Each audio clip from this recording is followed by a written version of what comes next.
We now invite you to join us for part 14 of the conference titled The First Middle East Vegetarian or MEVEG Congress, held in the city of Dubai in the United Arab Emirates on December 6, 2010, where Shivani Adalja, vegetarian, a feng shui and well-being practitioner, will continue her presentation on aura and feng shui alignment.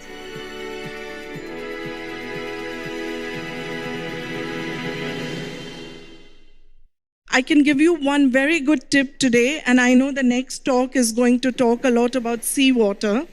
If you have a bath in seawater, take a dip in the ocean, that's the cheapest, healthiest, and the best way to align your aura. You know why? Because it cleanses your aura. Have you noticed when you go for a picnic with your family and your kids and you take a dip in the ocean, when you come out, you're very tired. And you just want to sit down and you feel very relaxed. That's because salt cleanses the energy around your body. So living in Dubai, now the weather is good. I think the best way to align your aura would be to go take a dip. Second best way to align your aura would be to meditate. Listen to soothing music, create a nice corner at home, sit for a few minutes in the corner, spend some time with yourself. I have a ritual. Every Friday morning is dedicated to myself.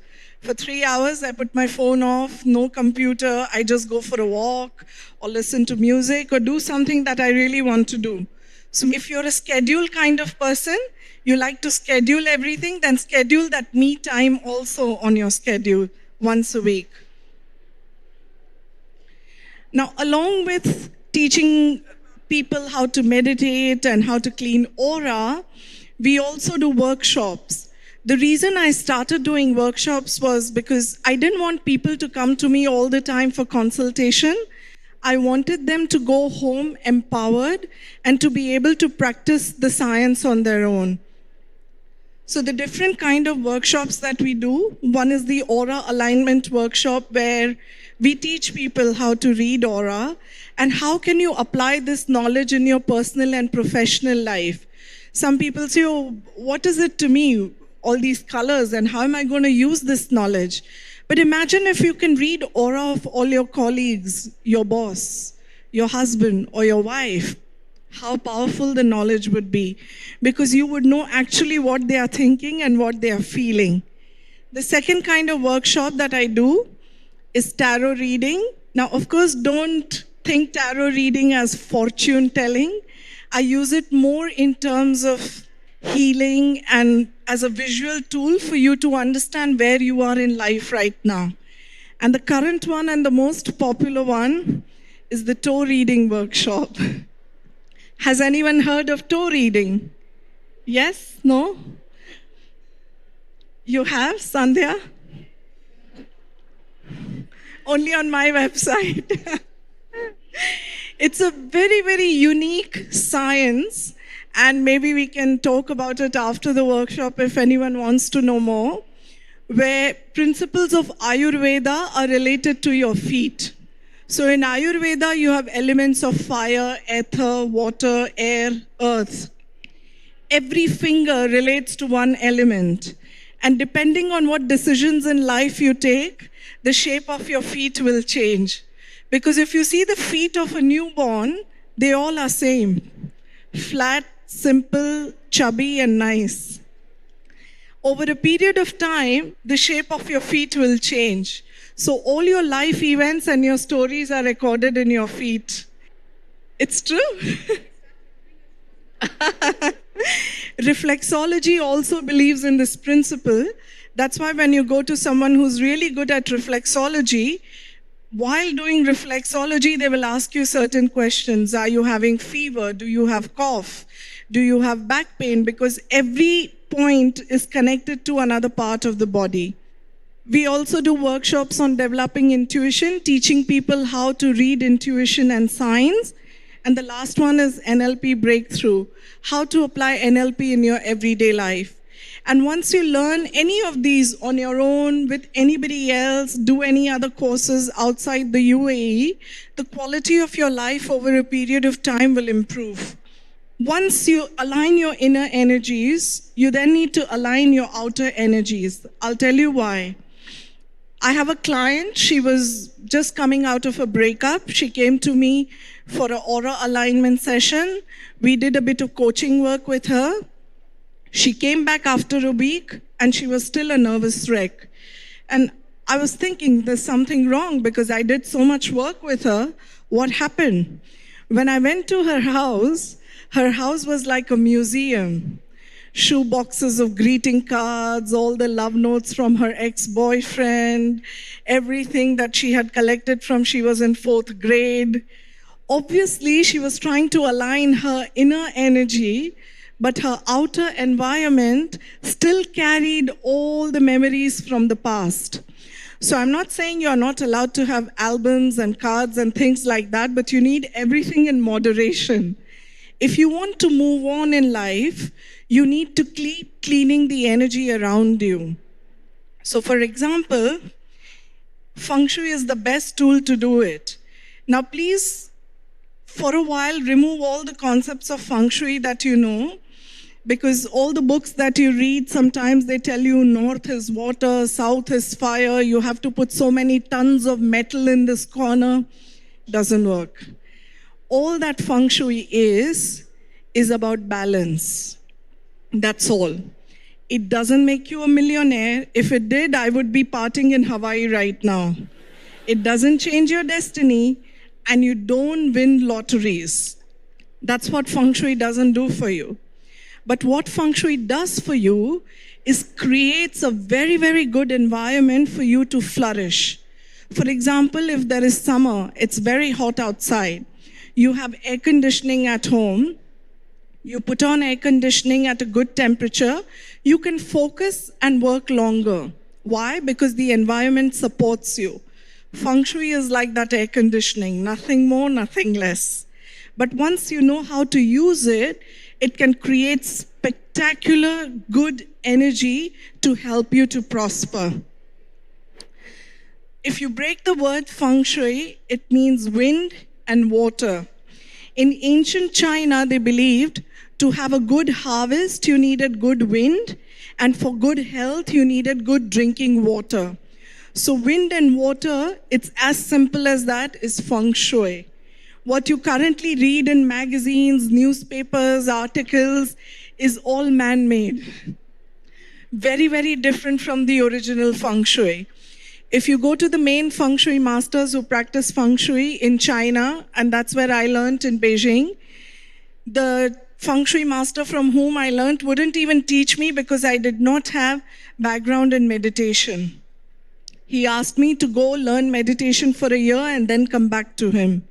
Because you need to have certain amount of intuitive talents to be able to do that. Now, Feng Shui is mainly based on 5 principles. The 5 principles are fire, which creates earth, because when you burn fire, ashes are created, so that's the next element. Earth, when you dig earth, you find metal. So that's the next element. When metal corrodes, water is created. So that's the next element.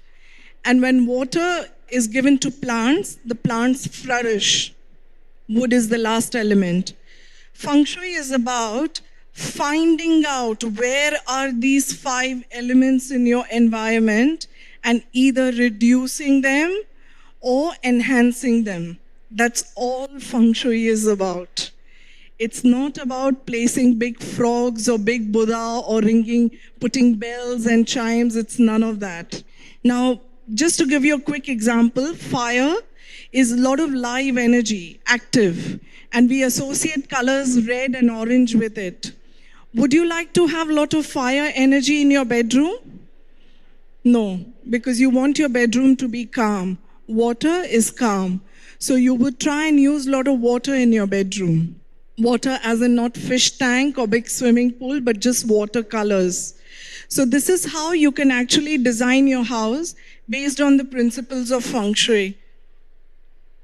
What Feng Shui actually does, once you design everything, just bring about balance in your life, nothing else. So the best way to align your life would be through balancing your chakras and your aura, through simple exercises and taking a dip in the ocean, and outer alignment through feng shui, which will help you to come to a very good balance in your life between personal and professional. Now, what happens when you combine the two? You align your life. Now, I know there are a lot of skeptics in this room who think, what hogwash, aura and colors. And, I really don't believe there's any truth to this. So I have a software here that Fuzzy is going to help me to coordinate. I'll need some volunteers from the audience and we can see your live aura on the screen. Okay, thanks everyone. Any volunteers? Okay, the lady in white. And the rest of you can have a private session with her outside later on. Have a seat here. You can see your aura on the screen. What's your name? Nina. Nina. Give Nina a big round of applause. This is a biofeedback machine that takes energy from the fingertips. It translates into a color frequency, and that would give you aura of Nina. So what you see live here on the screen is Nina's aura. Now, of course, because of the glare, we are not able to see the colors very bright. But if you want, some of you can come and see in the laptop here, the colors are quite bright. I don't mind. And what do those colors mean? If you look at the bottom, it says orange, and then there are qualities for orange. For every color, there are particular qualities. Every individual will have a predominantly 2 or 3 colors only. People who are on a very high spiritual level will probably have just one color. Dalai Lama has only one color, white. There is no other color in his aura. So she currently has 3 colors, which is green, little bit of violet, and a lot of blue. So these 3 colors are basically her predominant personality, and you can also look at her chakras live.